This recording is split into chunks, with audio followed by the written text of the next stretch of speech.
La vérité, c'est que le président Issa Jérôme Bakary a gagné. Et comme ça gêne tout le monde et que les autres ont les armes, l'armée, les institutions et tout pour pouvoir s'imposer par la force, eh bien, il n'accepterait jamais. Parce que... Monsieur le maire Joseph Espoir Billon, bonjour. Bonjour, Kevin. Merci de nous recevoir.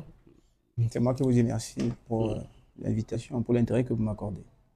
Les autorités camerounaises parlent d'une main tendue du chef de l'État depuis la tenue de son discours d'investiture. Est-ce que c'est un narratif que vous partagez? La main tendue du chef de l'État. Le chef de l'État a tendu la main à qui? À ses amis, à ceux qui l'ont soutenu ou à tous les Camerounais? Parce qu'il faut déjà... C'est possible qu'il ait tendu la main. Vous voyez, il y a le ministre de l'administration territoriale qui fait le tour du Cameroun depuis quelques jours, depuis lundi apparemment. Il était dans la Damawa, dans le nord, il était dans l'extrême nord. Et hier, je crois, il était à Douala également. Mais hier à Douala, il a travaillé avec qui? Des communautés proches du Rassemblement démocratique du peuple camerounais. Des gens qui, manifestement, ne contestent pas sa victoire, qui sont avec lui. Il n'a pas tendu la main à ceux qui pensent qu'il n'a pas gagné, à ceux qui pensent que la victoire lui a été attribuée par le Conseil constitutionnel, à ceux qui pensent qu'on devait avoir une commission de recomptage des votes, une commission indépendante qui soit conduite soit par l'Union africaine, soit par l'ONU. Donc le président de la République, en réalité, n'a tendu la main qu'à ceux qui sont avec lui dans le même camp. C'est normal qu'après qu'ils aient été ensemble, qu'ils se saluent. Je ne vois pas pourquoi la main tendue serait... Ça ne nous concerne pas, nous autres, qui pensons que le président de la République n'a pas gagné. Et ces autorités disent que l'élection présidentielle est désormais derrière nous. Oui, puisqu'ils pensent qu'ils ont gagné et qu'ils ont même déjà prêté serment. Je crois que si mes informations sont bonnes, il y a même des rumeurs d'un possible remaniement ministériel qui viendrait. Donc, pour eux, l'élection est derrière eux. Pour nous qui continuons à revendiquer la transparence électorale, nous continuons à espérer qu'un jour, une commission sera mise en place pour que la vérité soit dite. Et à l'issue de cette vérité, pourquoi on va se plier à la vérité, à la transparence? On a proposé plusieurs méthodes qui permettraient à tout le monde de lever toute suspicion de victoire volée. Par exemple, une commission indépendante conduite par l'ONU, par l'Union africaine, ou même par des organisations non gouvernementales au Cameroun.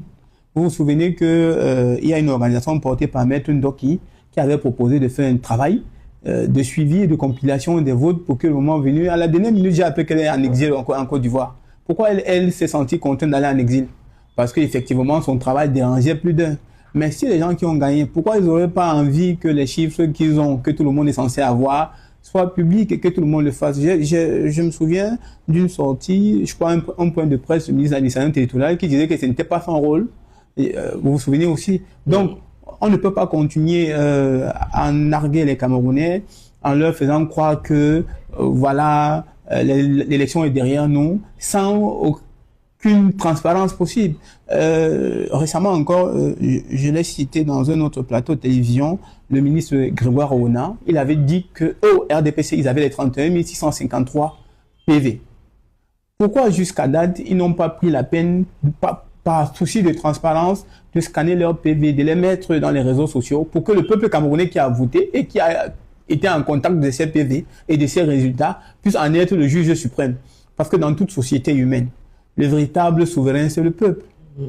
Le peuple ne va plus peut-être revenir sur les décisions du Conseil constitutionnel, mais au moins ça va apaiser le peuple. Vous croyez qu'il y a une meilleure solution que de décrisper le peuple camerounais en leur donnant les outils de transparence qui permettra à chacun devant sa conscience de reconnaître la vérité?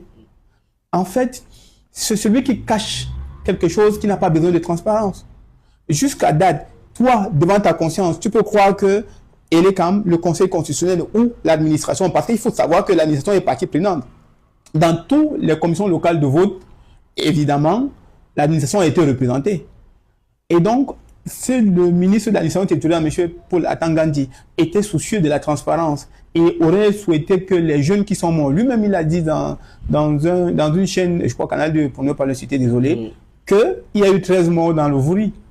S'il reconnaît même qu'il y avait un seul mort, est-ce qu'une seule personne méritait de mourir après une élection transparente, après une élection qui ne laisse aucune suspicion? Il a précisé que certains d'entre eux sont morts suite à des bousculades. Lui seul sait, parce qu'il a eu les résultats de ses enquêtes. Mais moi, je vous dis, aucune raison, rien ne justifie que, à l'issue d'une élection présidentielle, qu'il y ait des morts. Il devait plutôt avoir des liesses populaires de joie. Des gens qui sont heureux que leur candidat a gagné. Mais vous avez vu la proclamation du résultat, toute la ville de Douala était morose, elle était triste. C'est clair que le président Paul Biya a perdu officiellement dans la ville de Douala. C'était normal que les gens soient tristes. Mais à quel moment vous avez vu des liesses de joie? À quel coin du Cameroun? Je vais vous dire la vérité. La vérité, c'est que le président Issa Jérôme Bakary a gagné. Et comme ça gêne tout le monde et que les autres ont les armes, l'armée, les institutions et tout pour pouvoir s'imposer par la force, eh bien, ils n'accepteraient jamais. Parce que, vous savez, la politique a ceci de particulier, c'est qu'on a des opinions divergentes. Les soutiens de Paul Biya pensent que Paul Biya a gagné. Ils ont le droit de le dire. Les soutiens de Tiroma, comme moi par exemple, je pense également que Tiroma a gagné. Qu'est-ce qui devait nous départager?